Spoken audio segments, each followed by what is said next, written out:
Last কয়েকদিন ধরে মার্কেটের মধ্যে আমরা একটা ভালো বাউন্স দেখতে পাচ্ছি। রিসেন্ট মার্কেটের মধ্যে আমরা যে লোটা তৈরি হয়েছে সেখান থেকে আমরা 6%-এরও বেশি নিফটির মধ্যে র্যালি দেখলাম। তাই অনেকেই মনে করছেন যে স্টক মার্কেটের মধ্যে বটম তৈরি হয়ে গেছে। তো আজকের ভিডিওয়ে সেটাই আলোচনা করব, নিফটির মধ্যে বা মার্কেটের মধ্যে বটম তৈরি হয়েছে কিনা। তাহলে চলুন ভিডিওটা শুরু করা যাক। আমি নিরুপমা, শেয়ার শেখো চ্যানেলের পক্ষ থেকে সকল ভিউয়ার্সদের স্বাগত জানাই। আর যারা চ্যানেলে ফার্স্ট টাইম ভিজিট করেছেন অবশ্যই চ্যানেলটা সাবস্ক্রাইব করে নেবেন, পাশে থাকা বেল আইকনটা প্রেস করে রাখবেন। আমি ভিডিও আপলোড করার সাথে সাথে আপনাদের কাছে ভিডিওটা পৌঁছে যাবে। আর ভিডিওটা যদি ভালো লাগে অবশ্যই লাইক এবং শেয়ার করতে ভুলবেন না। আমরা নিফটির মধ্যে লাস্ট 5 দিনে দেখেছি 4.8% র্যালি এসেছে। আর নিফটিকে যদি তার রিসেন্ট যে লোটা তৈরি করেছে 21,964, সেখান থেকে আমরা নিফটিকে দেখেছি 6.5% আপসাইড দেখিয়েছে। তো অনেকেই মনে করছেন এবার হয়তো নিফটি এখান থেকেই সোজা 26,000-এ পৌঁছে যাবে। না, নিফটির চার্ট কিন্তু এরকমভাবে সোজা ওপরের দিকে যায় না। নিফটির যদি আমরা একবার চার্টটা দেখি এবং সেখানে দেখছি যে নিফটি যে হাই তৈরি করেছিল, যেখানে টপ তৈরি করেছিল, সেখান থেকে কিভাবে নিচে এসেছে সেটা আমরা একবার চার্টের মধ্যে দেখে নেব। নিফটি টপ তৈরি করেছিল 26,277, সেখান থেকে আমরা একটা শার্প সেলিং দেখেছি। সেই সেলিংটাই নিফটি নিচের দিকে এসেছিল, তার লোয়ার লেভেল তৈরি করেছিল এবং লোয়ার লেভেল থেকে নিফটির মধ্যে আমরা একটা হাই দেখেছি, যেটা লোয়ার হাই তৈরি করেছে। সেই লোয়ার হাই থেকে আবার নিফটি নিচের দিকে এসছে, লোয়ার লো তৈরি করে আবার নিফটি ওপরের দিকে গেছে, যেটা লোয়ার হাই তৈরি করে আবার নিফটি লাস্ট যে এখনো পর্যন্ত নিফটির মধ্যে লোটা দেখতে পাচ্ছি, লোয়ার লোটা, সেটা হচ্ছে 21,964। সেখান থেকে আমরা নিফটিকে এখন 21,350 পর্যন্ত জায়গায় ট্রেড করতে দেখছি। তো নিফটি কিন্তু সব সময় এভাবেই ট্রেড করবে এবং যখন বাড়বেও ঠিক এভাবেই নিফটি ওপরের দিকে আপসাইড দেখি। ভবিষ্যতে আমরা 26,000-এ কি তারও উপরে চলে যাব। আমি আপনাদের সাথে নিফটি যখন 22,000 থেকে 22,500 এই লেভেলে ট্রেড করছিল তখন অনেকবারই বিভিন্ন ভিডিওয়ে আলোচনা করেছি। এই রেঞ্জটা কিন্তু আমাদের একটা ভালো অপরচুনিটি নিফটিকে বাই করার বা বিভিন্ন স্টকের কেউ বাই করার জন্য। কিন্তু বেশিরভাগ মানুষ মনে করেন যে নিফটি মার্কেট যদি আরও নিচের দিকে আসবে তাহলে আমরা লোয়ার লেভেলে নিচের দিকেই সেখানে বাই করব। কিন্তু এখানেই একটা প্রবলেম তৈরি হয়, কারণ মার্কেট কোথায় বটম তৈরি করবে সেই পয়েন্টটা কিন্তু আমরা কেউ বলতে পারবো না। তাই আমাদের সবসময় মার্কেটে লং টার্মের জন্য ইনভেস্টমেন্ট করতে হলে বিভিন্ন ইনস্টলমেন্টে ইনভেস্টমেন্টটা করতে হবে। অর্থাৎ মার্কেট যখন দেখব তার হায়ার লেভেল থেকে 10-15% কারেকশান দেখিয়েছে, তখন আমরা ফার্স্ট ইনস্টলমেন্ট সেখানে ইনভেস্ট করব। নেক্সট যখন আমরা দেখব তার হায়ার লেভেল থেকে 20-24% নিচে এসেছে, সেক্ষেত্রে আমরা সেকেন্ড ইনস্টলমেন্টটা ইনভেস্টমেন্ট করব। এই স্ট্র্যাটেজি ফলো করেই কিন্তু আমরা ইনভেস্টমেন্ট করব। কিন্তু আমরা কেউ চাইলেও বটমে ইনভেস্টমেন্ট করতে পারি না। মার্কেটে যখন বটমটা তৈরি হয়ে যায় তারপরে কিন্তু আমরা সবাই জানি এই পয়েন্টটা হচ্ছে নিফটির বটম পয়েন্ট। তাই আমাদের সবসময় একটা রেঞ্জের মধ্যে মার্কেটকে দেখে, যেমন আমি আপনাদের সাথে ডিসকাস করলাম যে নিফটি 22,000 থেকে 22,500 লেভেলে একটা ভালো অপরচুনিটি বাই করার জন্য।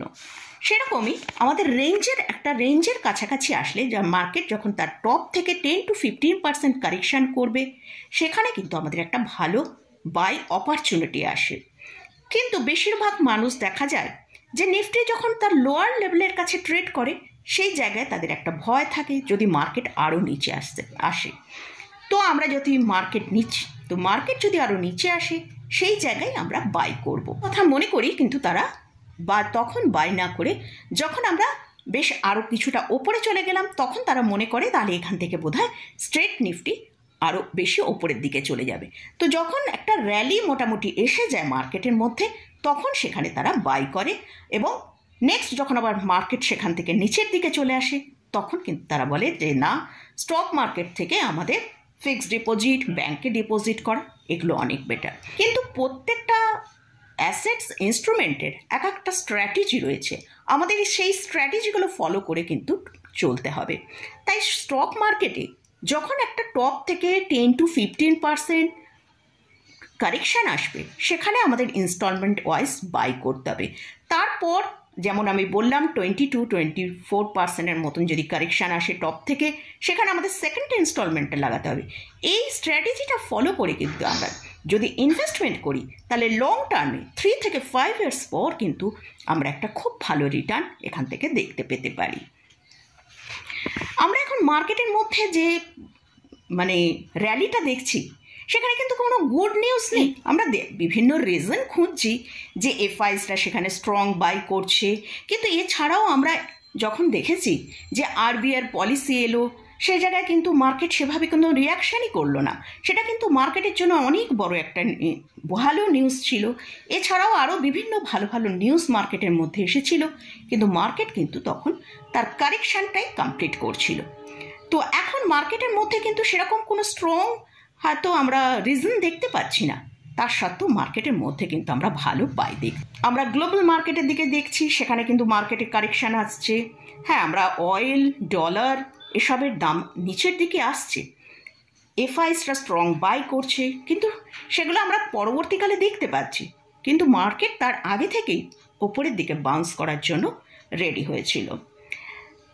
এবারে আসছি মার্কেটে, এই যে সবাই বলছে মার্কেট বটম তৈরি হয়ে গেছে কিনা, সেটা নিয়ে এবারে আলোচনা করব। আমরা দেখতে পেলাম অলরেডি মার্কেটের মধ্যে অনেকটা র্যালি এসেছে, তাই অনেকের মনে হচ্ছে মার্কেট হয়তো এখান থেকে একটা বটম তৈরি করে ফেলেছে। কিন্তু আমার ভিউ অনুযায়ী না, মার্কেটে কিন্তু এখনও বটম তৈরি হবার মতন আমি সিচুয়েশান দেখতে পাচ্ছি না। আমার মনে হচ্ছে মার্কেটে কিন্তু একটা ভালো কারেকশান আমরা আরও একটা দেখতে পেতে পারি, কারণ এটা মার্চ মাস, ইয়ার এন্ডিং টাইম। এ সময় হয়তো আমরা নিফটির এই যে মার্চ মাসের লাস্ট উইকে নিফটির মধ্যে কিন্তু আমরা আরও একটা ভালো কারেকশান দেখতে পেতে পারি, কারণ ভালো কারেকশান স্টার্ট হতে পারে অথবা ফ্ল্যাট হয়ে মার্কেট ট্রেড করতে পারে। কারণ অনেকেই মার্কেটের মধ্যে ট্যাক্স হারভেস্টিং করে, এর ফলে কি হয়, তাদের পোর্টফোলিও স্টকটা এইসব ট্যাক্সের জন্য তারা একবার সেল করে দিয়ে তার পরবর্তীকালে তারা বাই করে। তো এই জন্য কিন্তু মার্কেটের মধ্যে মার্চের এন্ডিংয়ে আমরা একটা ভালো সেলিং দেখতে পেতে পারি। এছাড়াও মার্কেটের মধ্যে ট্রাম্প ট্যারিফের নিউজ রয়েছে, যেটা নাকি ট্রাম্প স্যারের যে ট্যারিফ 2 এপ্রিল থেকে চালু হতে শুরু করবে বিভিন্ন দেশের জন্য, এবং তার ইম্প্যাক্টটা আমাদের ইন্ডিয়ান মার্কেটেও পড়বে। যদি গ্লোবাল মার্কেট এখানে একটা নেগেটিভ সিচুয়েশান তৈরি করে, তার ফলে কিন্তু আমাদের ইন্ডিয়ান মার্কেটেও একটা সেলিং প্রেশার আসতে পারে। যদি হয়তো আমাদের ইন্ডিয়ান মার্কেটের যে রিসিপ্রোকাল ট্যারিফ, সেটা হয়তো আরও বেশ কিছুদিন টাইম লাগবে, কারণ আমাদের ট্রাম্প স্যার বলেছেন যে ইন্ডিয়ার সাথে তাদের সম্পর্ক অনেকটা ভালো, যেহেতু ইন্ডিয়া অনেক বেশি সেখানে ট্যাক্স ইউএস মার্কেট থেকে নেয়, তার জন্যই রিসিপ্রোকাল ট্যারিফ চালু করার জন্য চিন্তাভাবনা করেছেন। অর্থাৎ ইন্ডিয়া যতটা ট্যাক্স সেখান থেকে নিচ্ছে, ইউএসও আমাদের থেকে ততটাই নেবে। তো এর ফলে যদি ইন্ডিয়ার ট্যাক্স কমায়, তাহলে সেখানে ট্যাক্সের পরিমাণটা কমে যেতে পারে। তো যাই হোক, এইসব বিভিন্ন নিউজের এফেক্ট কিন্তু আমাদের ইন্ডিয়ান মার্কেটেও পড়বে। তার ফলে কিন্তু মার্কেটের মধ্যে আমরা 2 এপ্রিল থেকেই একটা ভালো সেলিং বা কারেকশান দেখতে পেতে পারি। তো অর্থাৎ এই দুটো কারণ, একটা ট্রাম্প ট্যারিফ এবং মার্চ এন্ডিং, এই দুটো রিজনের জন্য মার্কেটের মধ্যে কিন্তু একটা ভালো কারেকশান আমরা আগামী দিনে দেখতে পেতে পারি। তাই আমার মনে হয় মার্কেটে এখনই বটম তৈরি হয়ে গেছে, এইটা ভাবনা চিন্তার মধ্যে এখন না আনাই ভালো। যাই হোক, এটা আমি আমার ভিউটা আপনাদের সাথে শেয়ার করলাম, তো এটা ভুলও হতে পারে। তো আমার মনে হয় মার্কেটের মধ্যে আমরা একটা বড় কারেকশান দেখতে পারি, যেটা নিফটিকে আমরা নিচের দিকে 21,500 থেকে 21,300 পর্যন্ত নিচের দিকে আসতে দেখতে পারি। এরপর হয়তো নিফটির মধ্যে একটা বটম তৈরির প্রসেস শুরু হতে পারে, এবং সেটা তৈরি হতেও কিন্তু বেশ টাইম লাগতে পারে। আমরা করোনার সময় দেখেছিলাম মার্কেটের মধ্যে মার্কেট ডিপ হবার পর 3 মাসের মধ্যেই সেখানে বটম প্রসেস কমপ্লিট হয়ে মার্কেট ওপরের দিকে র্যালি করেছিল। তো সেটা কিন্তু আলাদা। আমরা অলরেডি নিফটিকে দেখছি, নিফটি কারেকশন হয়ে লাস্ট 5টা মাস কিন্তু রেড ক্যান্ডেলে ক্লোজ দিয়েছে। তো এবারে কিন্তু নিফটির মধ্যে এই বটম তৈরি প্রসেসটাও হতে হয়তো একটু টাইম লাগতে পারে।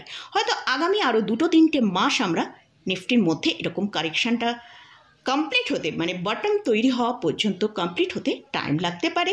আমরা জুন মাসের পর থেকে হয়তো মার্কেটের মধ্যে একটা ভালো আপসাইড দেখতে পারি, যেটা নিফটিকে আমরা হয়তো আগামী 1 বছর পর 26,000-এর লেভেল কি তার চেয়ে ওপরে আমরা দেখতে পেতে পারি।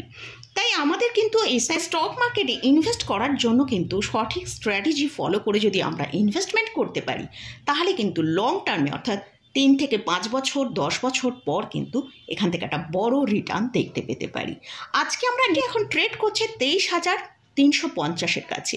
তো নিফটি যখন এখান থেকে 50,000-এ ট্রেড করবে, তখন কিন্তু আমরা সেই যে একটা ভালো র্যালি তখনই আমরা দেখতে পেতে পারবো, যদি নিফটি আজকে আমরা মার্কেটের মধ্যে পেশেন্স রেখে এবং সঠিক স্ট্র্যাটেজি ফলো করে মার্কেটকে হোল্ড করে, তাহলেই আমরা মার্কেটের মধ্যে একটা ভালো রিটার্ন পেতে পারবো। তো মোটামুটি আজকের ভিডিওয়ে আমি আমার ভিউটা আপনাদের সাথে শেয়ার করলাম। তো আপনাদের ভিউ ডিফারেন্ট হতে পারে। তো মার্কেটের মধ্যে যদি আমরা এই স্ট্র্যাটেজি ফলো করে ইনভেস্টমেন্ট করি, তাহলে কিন্তু আমরা একটা হিউজ রিটার্ন আমরা স্টক মার্কেট থেকে পেতে পারি, যেটা নাকি আমাদের অন্যান্য যেসব অ্যাসেটস ইনস্ট্রুমেন্ট আছে তার থেকে অনেক গুণ বেড়ে যেতে পারে। তো যাই হোক, অনেকেই বলছেন মার্কেটে বটম তৈরি হয়ে গেছে, তো সেই নিয়েই আজকের ভিডিওর ডিটেলস আলোচনা করলাম। যাই হোক, আমার ভিউ অনুযায়ী মার্কেটে বটম তৈরি হতে আরও একটা কারেকশান আমরা আগে দেখব, তারপর হয়তো আমরা মার্কেটের মধ্যে বটম তৈরি হতে দেখব। তো যাই হোক, আজকের মতন ভিডিওটা এখানেই শেষ করছি। ভিডিওটা যদি ভালো লাগে অবশ্যই লাইক করবেন, শেয়ার করবেন, সাবস্ক্রাইব করবেন। ধন্যবাদ।